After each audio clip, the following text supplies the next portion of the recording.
Feel free to check out my TeePublic after the video.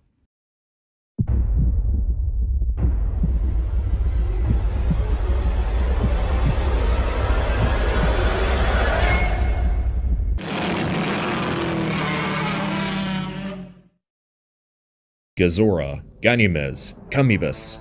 Battle giant monsters of the South Seas, more commonly known as Space Amoeba, or Yogg, monster from space.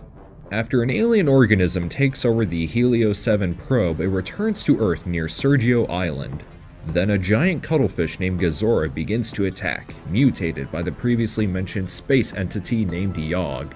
Later on, a crab named Ganimes and a turtle named Kamoebas make landfall on the island, leaving nothing but the humans to figure out a way to stand triumphant against the monsters and the influence of the alien Yogg.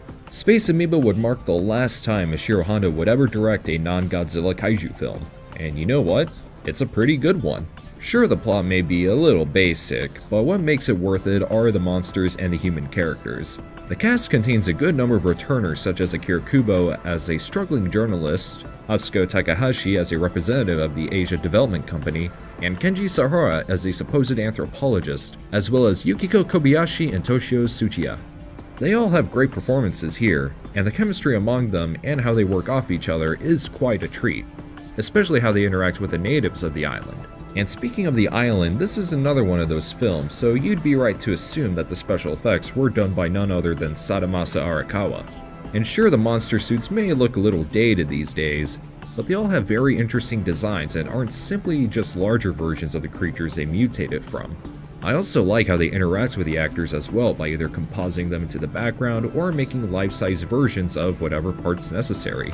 And speaking of size, I feel like scaling them down to where they're significantly smaller than some of the monsters in the Godzilla series definitely helps how they interact with their environment.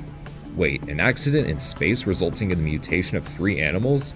Ah, I see what you did, Rampage. And the score of this island sci-fi monster flick isn't Masaru Sato, but Akira Fukubi. And you gotta love that opening track.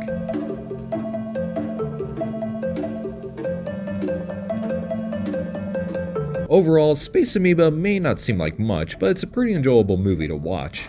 It pretty much has all the things that make monster movies fun to watch, like a good cast of characters, interesting monsters, and a nice soundtrack.